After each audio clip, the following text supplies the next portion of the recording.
Isang theory ang ibinigay ng isang Facebook page kung saan ito ay posted din niya sa original na nagbigay nito. Mula kay Sir Chief, here's my theory as a writer of I were writing this theory. Hindi sa ilalim ng lupa, sa mountain niya siya nagtago. He owns a mountain retreat called Tamayong. It could be there or some other nearby mountain. Davao is full of them.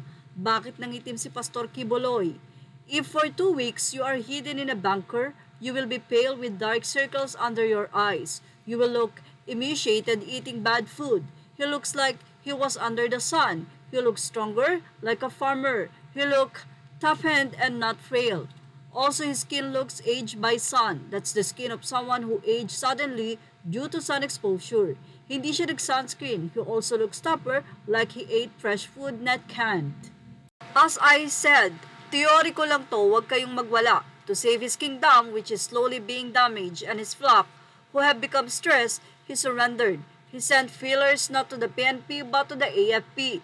He could be captured inside the compound to save face. In exchange, he was given concessions. This isn't the look of a man hiding in an underground bunker. From Tisoy, naging Moreno siya. The story of him hiding underground doesn't make sense.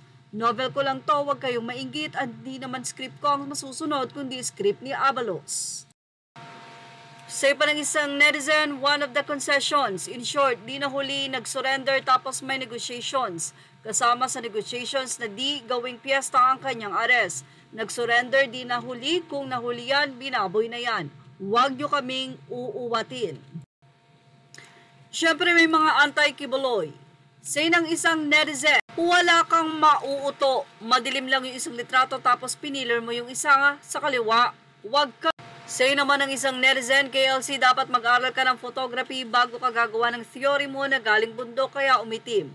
Nasa ilaw yan kaya maitim ang kuha ng sumurender at saka hindi siya mangingitim sa bundok, alangan namang nagsasambating siya sa kabundukan, syempre dun siya sa hindi makikita o kaya masukal na parte yung sakaling nasa tamayong siya. Say naman ng isang netizen, malabo naman talaga sa bunker yan. Weeks ginugol para mahanap bunker na sinasabi. Wala namang mahanap, partida high-tech pa ang gamit nila with heartbeat pa kuno. Yes, you are right. Gusto lang nilang linisin ang mali nila, akala dahil sa dami ng naagrabyado nila sa KOJC compound. Pinilit ipamukha sa madla na tama sila pero tao na din ang nakakaalam, di na mali din lang sa kasinungalingan ni Abalos. Well, sino nga kaya ang nagsasabi ng totoo? Nahuli, nasa kote, sumurender, nasa bunker, nasa bundok.